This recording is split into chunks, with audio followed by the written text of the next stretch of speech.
Hampir segera, awan-awan putih murni di atas Universitas Lautan Timur berubah menjadi gelap. Sialan! Ada apa akhir-akhir ini? Apa ada setan yang bersembunyi di sekitar sekolah kita? Mengapa cuaca di sini sangat tidak normal? Awannya aneh, tidak seorang meteorologis satupun yang dapat memberikan penjelasan. Apa mungkin ada seseorang yang naik ke surga? Di dalam lingkungan Universitas Lautan Timur, para mahasiswa berbicara dengan penuh semangat di antara mereka sendiri di bawah awan hitam. Bum! Seberkas kilat melintasi awan diikuti sayup-sayup suara guntur. Tidak ada ledakan petir yang terang, tetapi percikan sinar perak di awan berubah menjadi panah cahaya yang tidak dapat dilihat oleh makhluk fana dan melesat ke dalam kantor Suhan. Mereka datang. Suhan segera menaikkan tangannya dan menyebarkan susunan formasi miliknya. Namun, panah kilat menembus 5 elemen susunan formasi pertahanan dan menyambar ke arah Hauren. Dengan kekuatan Hauren yang sekarang, dia benar-benar tidak dapat melihat sumber panah kilat. Seperti manusia fana biasa, dia bahkan tidak dapat mendeteksinya. Suhan menarik pedang panjangnya dan mengaktifkan gulungan es embun beku untuk menahan serangan mereka. Klap! Klap! Petir itu mengalir melalui pedangnya dan membuat tangannya sedikit kebas. Boom!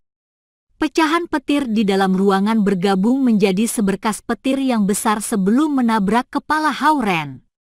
Hauren merasa seolah-olah aliran listrik yang tak terhitung banyaknya memasuki tubuhnya. Tingkat pertama dari gulungan pedang cahaya pemecah bayangan, susunan 5 elemen. Hauren duduk tegak sementara esensi 5 elemen yang bertebaran dalam tubuhnya berubah menjadi tiang-tiang 5 elemen.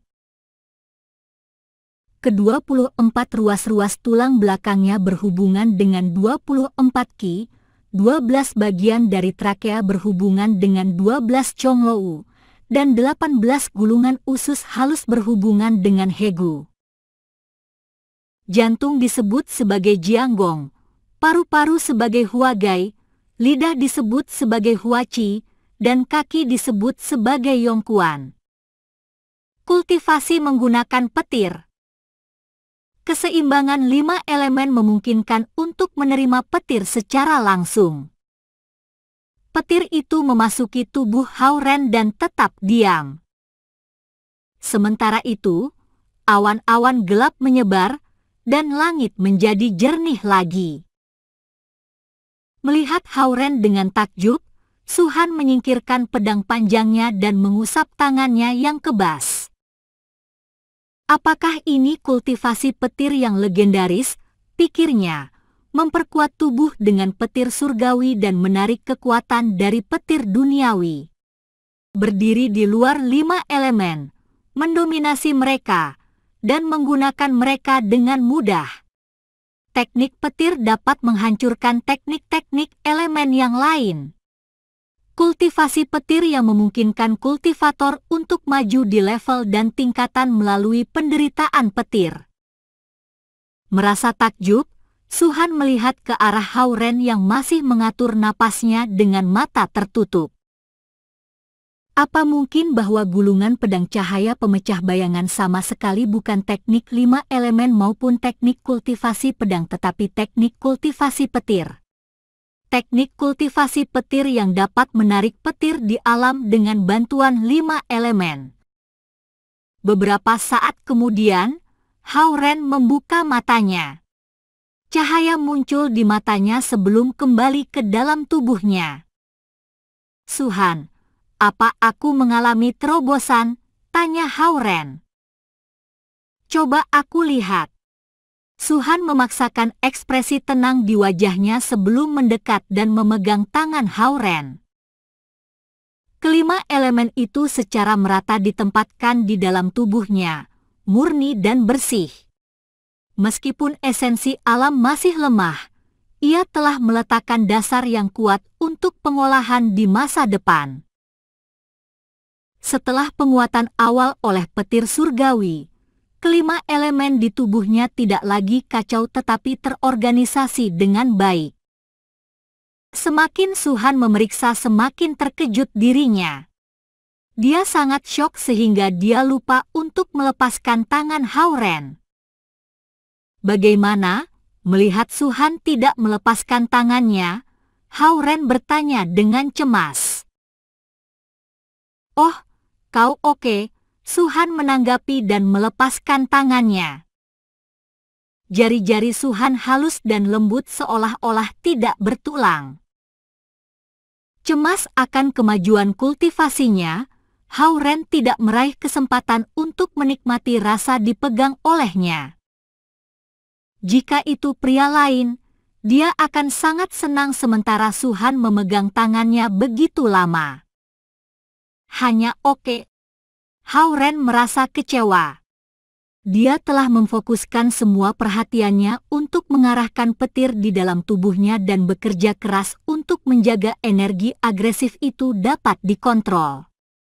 Namun, perkataan Suhan membuat hal itu terdengar tidak terlalu penting. Tentu saja, jika Suhan tidak memperingatkannya, Hao-Ren tidak akan mempersiapkan dirinya dan mungkin meridiannya dihancurkan oleh petir surgawi. Gulungan pedang cahaya pemecah bayangan berbeda dari teknik yang aku olah. Namun aku dapat merasakan kekuatanmu masih lemah, dan kau baru saja mencapai level setengah kan, Suhan menerangkan. Level setengah kan? Hao-Ren membeku sesaat. Tubuhmu telah mengalami peningkatan, tetapi esensi alammu tidak cukup kuat sehingga kau bisa dianggap seorang kultivator level kan. Esensi sangat murni, tetapi sangat lemah sehingga hampir tidak disadari. Suhan tidak mempermanis perkataannya. Dengan melemahnya semangatnya, Hao-Ren mendesah. Kelihatannya gulungan pedang cahaya pemecah bayangan adalah teknik kultivasi petir yang sangat kuat, tetapi kau harus diuji oleh petir surgawi setiap kali kau mengalami kemajuan tingkat. Setiap kali petir surgawi akan semakin kuat. Jika kau tidak dapat mempertahankannya, kau akan berubah menjadi abu, lanjut Suhan. Berubah menjadi abu. Hao-Ren, yang menjadi senang dengan peningkatan tingkatnya, tiba-tiba merasa hatinya hancur. Dan tidak ada seorang pun yang bisa membantumu menahan kesengsaraan petir, termasuk juga kakak beradik lu. Gulungan pedang cahaya pemecah bayangan adalah sebuah teknik kultivasi 5 elemen, dan engkau akan baik-baik saja jika kau maju dengan perlahan-lahan. Namun, kau harus menanggung resiko jika kau ingin meningkatkan tingkatanmu, kata Suhan. Hao-Ren melakukan beberapa perhitungan dan berpikir, karena hanya menurunkan 5 elemen menjadi 7% telah menimbulkan kesengsaraan petir, maka selain itu, gulungan pedang cahaya pemecah bayangan memerlukanmu untuk mengolah kelima elemen secara bersamaan. Setelah kau mencapai level Zen, jika kau ingin melanjutkan, kau perlu mencari sebuah kristal gaib. Namun, sangat sulit untuk menemukan kristal gaib 5 elemen sekarang ini, kata Suhan. Perkataan Suhan mengingatkannya akan masalah yang mungkin dia hadapi di masa depan. Dia belum mempertimbangkan kristal gaib saat dia memilih gulungan pedang cahaya pemecah bayangan. Bagaimanapun, kau masih jauh dari hal itu, mungkin kau tidak akan perlu mengkhawatirkannya, kata Suhan dengan santai. Di satu pihak, Suhan ingin memberikan lebih banyak peringatan kepada Hao-Ren. Di pihak lain, dia merasa Hao-Ren tidak akan bisa meraih tingkat yang tinggi. Dia tahu pemikirannya berlawanan, tetapi dia merasa itu tanggung jawabnya untuk memperingatkan Hao-Ren. Suasana hati Hao Ren jatuh bangun mendengar perkataannya. Dia memeriksa jam tangannya sebelum berdiri dan berkata, "Waktunya hampir habis. Aku sebaiknya pergi sekarang." "Oke." Su-han mengangguk. Hao Ren sedang berjalan menuju pintu saat Su-han berkata, "Kau tidak perlu mengkhawatirkan Qin Xiaoyang. Selama kau mengenakan kalung yang aku berikan kepadamu, dia tahu kau di bawah pengawasanku dan tidak akan berani menyentuhmu. Tentu saja, akan menjadi lebih rumit setelah kau mencapai level Kan." "Aku belum mencapai level Kan, bukan?" Hao Ren memalingkan kepalanya dan bertanya kepadanya. "Jika aku bilang belum, berarti belum." Su-han melemparkan perkataan kepadanya sambil berdiri di sebelah meja dengan kepalanya berpaling menatap jendela. Memikirkan perkataan Lu Linlin, Hao Ren diam sesaat sebelum pergi. Su-han satu level lebih tinggi daripada Qin Xiaoyang dalam hal tingkat. Namun, Su-han, seorang kultivator yang rajin tetapi seorang petarung yang tidak berpengalaman, kemungkinan bukan tandingan Qin Xiaoyang dalam hal kekuatan tempur. Lagi pula, itu adalah pertarungan antar inspektur, dan bukan pada tempatnya bagi dirinya untuk ikut campur. Dia hanya berpikir terkadang Su-han terlihat kesepian. Sedikit mendesah, Hao Ren berjalan keluar gedung administrasi. Karena dia meninggalkan semua bahan pengajarannya di rumah Zhao Yanzi kemarin sebelum pergi ke distrik seni bersamanya, Hao Ren pergi ke rumahnya tanpa membawa apapun. Seperti sebelumnya, dia tiba di rumah Zhao Yanzi kira-kira jam 5:30, dan dia dapat mencium aroma hidangan yang menggugah selera. Orang yang paling Hao Ren kagumi dan hormati adalah mereka yang memiliki keahlian memasak yang baik, dan Zhao Hongyu tanpa bisa disangkal lagi adalah salah satu dari mereka. Namun, saat dia mendorong pintu dan masuk ke dalam, dia mendapati rumah itu penuh orang.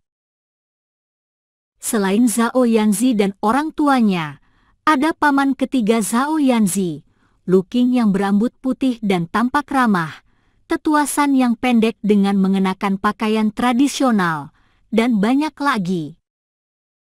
Ditambah lagi, sekelompok besar pengawal yang mengenakan seragam hitam berdiri mengelilingi sofa. Lu Qing mengangguk kepada Hao Ren saat dia melihat Hao Ren masuk. Kerutan di keningnya menunjukkan dia sedang berpikir keras. "Ren, kau bisa pergi dan makan malam bersama Zi.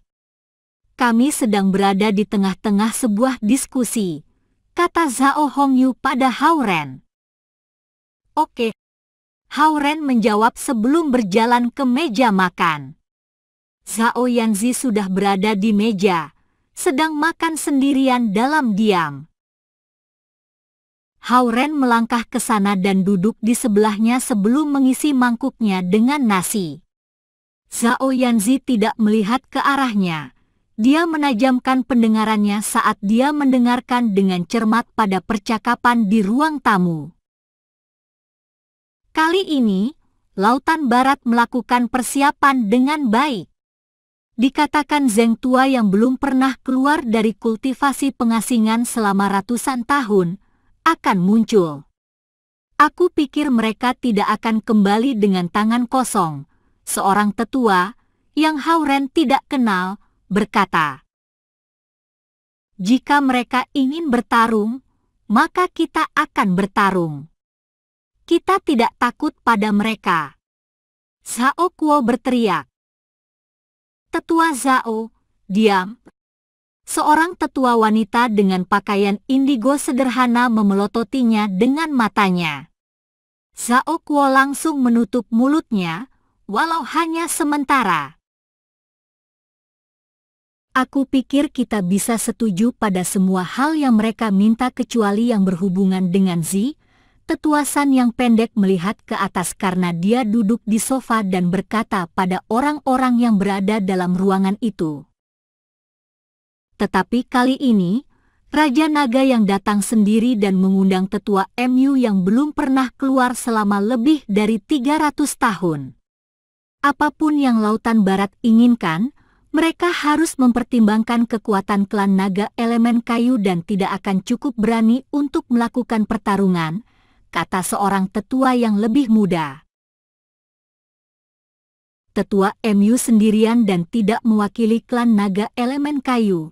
Yang bisa dia lakukan hanya mengejutkan mereka di pesta ulang tahun. Namun, dia pada akhirnya akan kembali ke gunung. Klan naga elemen kayu senang bersembunyi di gunung-gunung dan hutan-hutan dan tidak ingin melibatkan diri mereka ke dalam konflik kita. Aku tidak mengira hal yang melibatkan Nona Zi akan menimbulkan pertempuran berskala besar, tetapi pertikaian yang berhubungan dengan wilayah kekuasaan tidak dapat dihindarkan. Mereka telah menginginkan kota Heksi untuk waktu yang lama, dan mereka berharap mengambil alih Danau Dongting juga.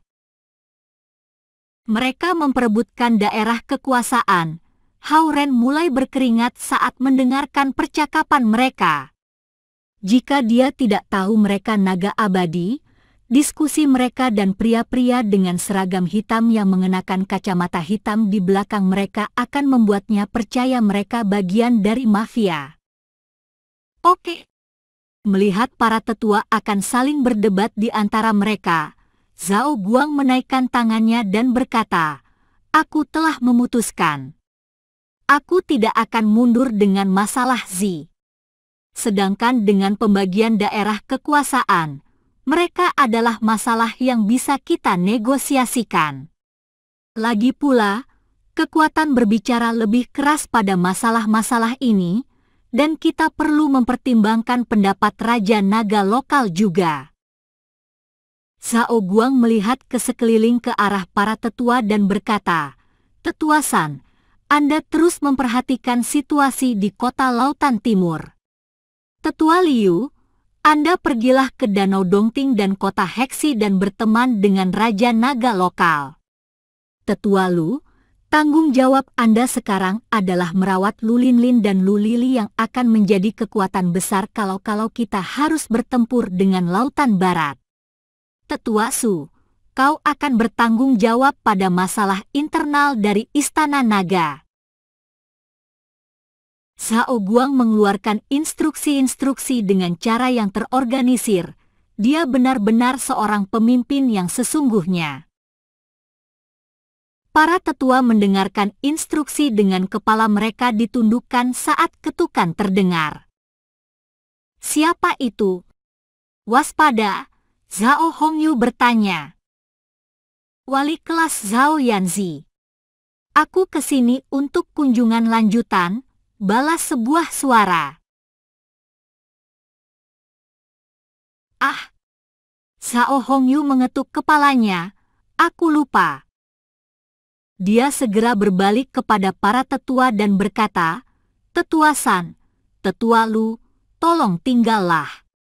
Sisanya bisa pergi." "Akan kami kerjakan, Ratu Naga." Semua tetua dengan perlahan membungkuk pada Zhao Hongyu dan terbang keluar melalui jendela belakang, menyinari seluruh ruangan dengan beragam cahaya berwarna. Sebentar. Zhao Hongyu bergegas menuju pintu. Dia membuka pintu dan berkata, "Ah, Nona Luo, apa yang membawa Anda ke sini?" "Kunjungan rutin setelah ujian tengah semester. Aku menginformasikannya pada Anda minggu lalu." Luo Ying berjalan masuk dengan ranselnya dan terkejut melihat 2 orang tamu duduk di sofa dengan 6 orang bersetelan hitam dan kacamata hitam yang berdiri di belakang mereka. "Ini mitra bisnis suamiku. Nona Luo, silakan duduk." Zhao Hongyu dengan hangat menyambut Luo Ying ke bagian ujung sofa. Luo Ying dengan cermat mengamati interior rumah sebelum melihat ke Tetua Lu dan Tetua San. Lu Qing mengenakan pakaian modern, tetapi Tetua San berpakaian tradisional pakaian tang coklat. Yang satu berambut putih, dan yang satu lagi sehat dan kuat. Keduanya duduk bersama-sama membuat Luo Ying merasa cemas dan khawatir, dan keenam orang kuat bersetelan hitam yang berdiri di belakang mereka membuatnya tidak nyaman. Luo Ying pernah berurusan dengan murid-murid dan orang tua sebelumnya, tetapi tidak pernah dalam situasi yang seperti ini. Dia begitu gugup sehingga tidak tahu harus berkata apa. Tuan Zhao, kami pergi sekarang karena Anda memiliki tamu di sini. Diskusi bisnis kita bisa dilanjutkan di lain hari, kata Tetua San pada Zhao Guang sambil berdiri. Mari aku antar Anda keluar, kata Zhao Guang. Tidak perlu. Tetua San melambaikan tangannya dan berjalan keluar dari pintu dengan para pria yang mengenakan setelan hitam. Lu Qing mengikuti dan pergi di saat yang sama. Pria-pria muda ini yang mengenakan setelan hitam adalah murid junior dari Tetua San. Mereka membantu mengurus bisnis di kota Lautan Timur dan terkadang membantu pekerjaan rutin. Mereka biasanya mulai sebagai pengawal dan penjaga keamanan. Karena kemampuan mereka belum berkembang, mereka tidak bisa melesat dan terbang dengan kecepatan cahaya seperti para tetua. Sehingga, saat Luo Ying tiba-tiba muncul untuk kunjungan rutin, mereka hanya dapat mengikuti Tetua San dan Tetua Lu dan berjalan keluar rumah. Luo Ying melihat dengan terkejut kepada para pria berekspresi datar yang bersetelan hitam itu dan bertanya pada Zhao Hongyu dengan hati-hati, apa ada masalah dengan bisnisnya? Mereka hanya mitra bisnis kami. Zhao Hongyu menjawab dengan samar dan memberi Luo Ying secangkir teh. Nona Luo, Anda pastinya lelah. Saat ini sudah sangat malam, dan Anda masih harus menyelesaikan kunjungan rutin. Aku tidak bisa berkunjung di siang hari karena kalian berdua bekerja, kata Luo Ying sambil melihat interior rumah sekali lagi. Dia menyadari rumah Zhao Yanzi tidak semegah rumah-rumah lain yang telah dia kunjungi dan berpikir keluarga Zhao Yanzi hanyalah keluarga yang berkecukupan. Namun, kelihatannya bisnis ayah Zhao Yanzi pastinya sedang mengalami masa-masa yang sulit. Para pria dengan setelan hitam mungkin ke sini untuk menagih hutang mereka. Mungkin itu mengapa Zhao Yanzi tidak belajar dengan baik. Masalah keluarga mempengaruhi anak-anaknya, pikirnya. Wali kelasmu datang ke sini untuk melakukan kunjungan rutin. Kemarilah. Oh, Zhao Yanzi meletakkan sumpitnya dan berjalan ke sana dengan perlahan. Hao Ren ragu-ragu sebentar dan memutuskan mengikutinya. Luo Ying sudah bertemu dengan Hao Ren sebelumnya, dan dia memiliki pandangan yang buruk terhadapnya sejak Hao Ren sama sekali tidak dapat berkonsentrasi selama pertemuan orang tua dan guru. Hai, Nona Luo, kata Zhao Yanzi. Luo Ying mengangguk. Apakah Zi baik-baik saja di sekolah? Zhao Guang berjalan ke arah mereka sambil memegang secangkir teh. Dia mengerutkan keningnya sedikit karena dia mengkhawatirkan pesta ulang tahun Zi. Tetapi Luo Ying, yang sangat tajam pengamatannya, berpikir Zhao Guang sedang mengkhawatirkan bisnisnya yang gagal dan hutang-hutangnya. Kalian tidak menghadiri pertemuan orang tua dan guru terakhir kali, dan aku sudah menunggu kesempatan untuk membicarakan hal ini sejak saat itu, kata Luo Ying. Tetapi dia cukup baik dalam ujiannya bukan? Zhao Guang duduk dan bertanya. Zhao Yanzi dan Hao Ren juga duduk berdampingan di sofa di tengah ruangan. Kunjungan ini bukan mengenai nilai. Ini mengenai masalah cinta monyet, Luo Ying berkata. Cinta monyet, Tanya Zhao Hongyu dan Zhao Guang bersama-sama, bingung. Aku tahu dia tidak memberitahu kalian apa-apa mengenai hal ini. Luo Yi melihat ke arah Hao Ren sebelum berbalik kepada pasangan yang sudah menikah itu dan berkata, Zhao Yanzi cukup terkenal di sekolah dan banyak anak laki-laki yang menyukainya. Akhir-akhir ini, banyak anak laki-laki yang memberikannya hadiah karena sebentar lagi hari ulang tahunnya. Setelah mendengar wali kelasnya berbicara, Zhao Yanzi cemberut dan melihat kepada Hao Ren seolah-olah dia bertanya mengapa dia masih belum memberinya hadiah. Semua hadiah ulang tahun, kartu dan surat-surat cinta yang dia dapatkan dari anak laki-laki di sekolah telah dilemparkannya ke tempat sampah. Aku bahkan mendengar gosip bahwa dia bertemu dengan seorang pria yang bukan berasal dari sekolah kami. Pria itu memanjat lewat dinding untuk menemuinya, lanjut Luo Ying. Oh, Zhao Guang dan Zhao Hongyu mulai menjadi serius. Anak laki-laki itu bernama Hao Ren, dan dia berasal dari sekolah tinggi pertama kota utara. Aku dengar dia tampan dan pandai bermain bola basket. Kau pikir gurumu tidak tahu apa-apa? Tetapi sebenarnya kami mengetahui segalanya. Bagian terakhir dari kalimat Luo Ying ditujukan pada Zhao Yanzi. Hao Ren, Zhao Guang dan Zhao Hongyu melihat kepada Hao Ren dan merasa lega. Namun, wajah Zhao Yanzi menunjukkan rasa malunya. Dia terus berkata dia tidak menyukai Hao Ren. Tetapi Luo Ying membuatnya terdengar dia jatuh hati kepadanya. Setelah Luo Ying melihat reaksi Zhao Guang dan Zhao Hongyu, dia berkata dengan serius, masalah cinta monyet ini tidak bisa diabaikan begitu saja.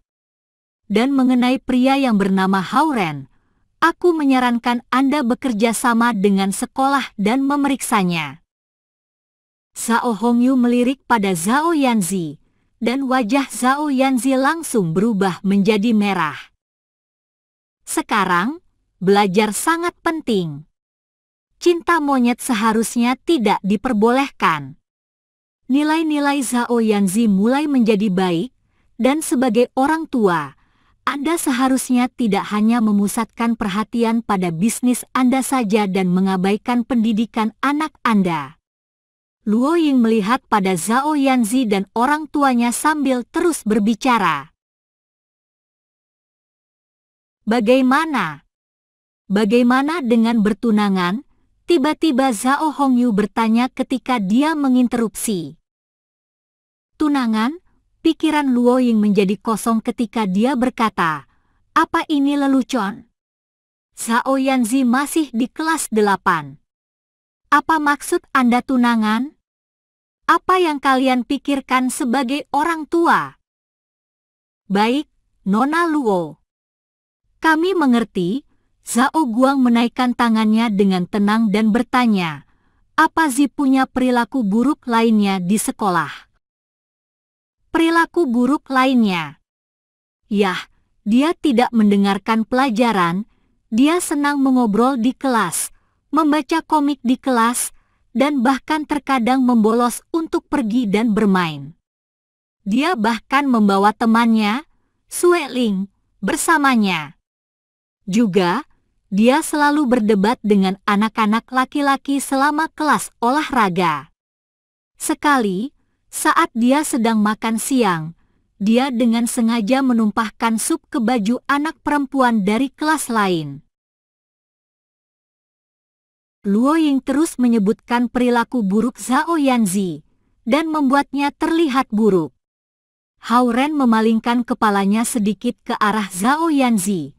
Wow, jadi Zhao Yanzi berperilaku seburuk ini di sekolah, pikirnya.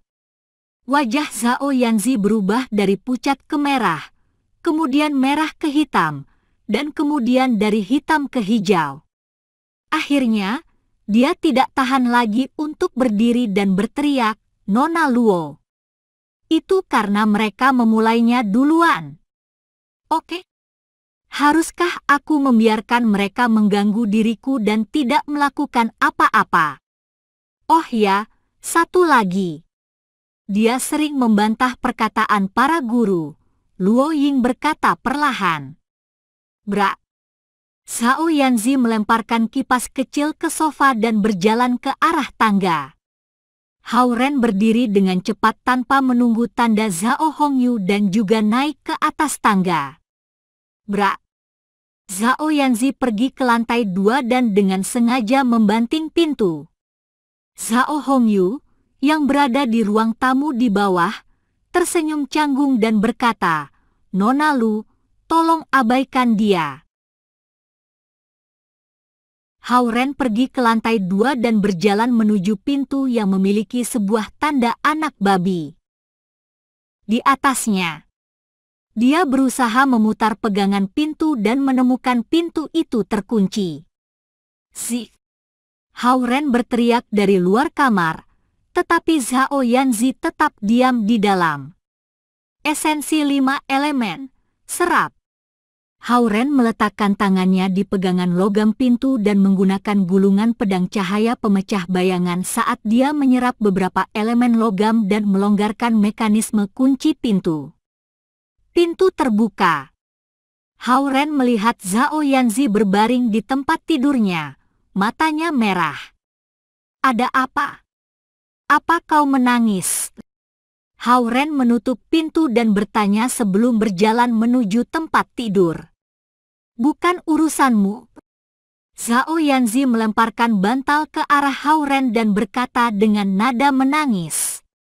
Seberapa berbahayanya sebuah bantal? Hao Ren menangkap bantal itu dengan mudah dan melemparkannya ke samping sambil terus berjalan menuju Zhao Yanzi. Aku akan berhenti berbicara padamu jika kau melangkah selangkah lagi. Zhao Yanzi tiba-tiba duduk tegak dari tempat tidur dan berkata kepada Hao Ren dengan marah. Hao Ren merasa terancam, dan yang bisa dia lakukan adalah menaikkan tangannya dan berdiri diam seolah-olah dia menyerah.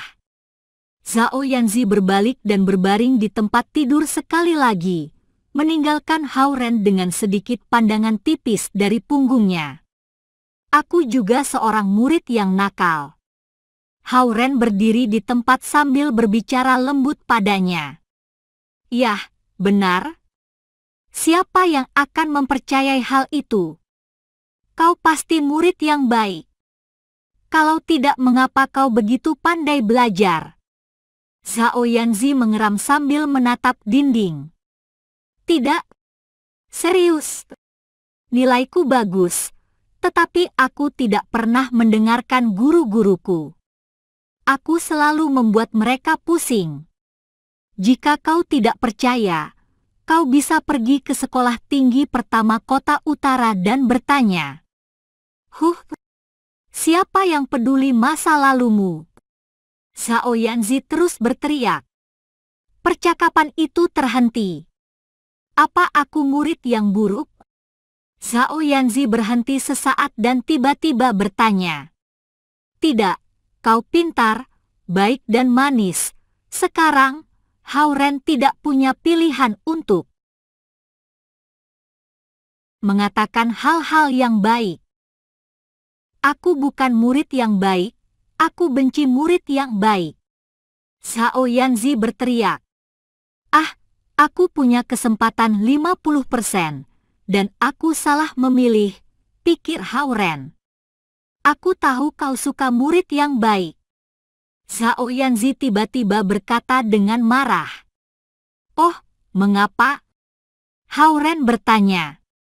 Dia tidak bisa mengikuti alur pikiran Zhao Yanzi. Ketua kelas. Bukankah dia murid yang baik?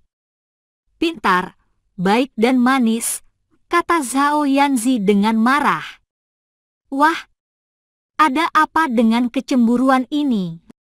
Hao Ren tidak tahu apa sebaiknya tertawa atau menangis. Bagaimana kau masuk? Zhao Yanzi tiba-tiba berbalik dan bertanya. Wus? Sebuah pedang energi abu-abu muncul di telapak tangan Hao Ren. Mata Zhao Yanzi melebar, dan semua air matanya menghilang seolah-olah mereka menguap. Kau sudah mencapai level Kan.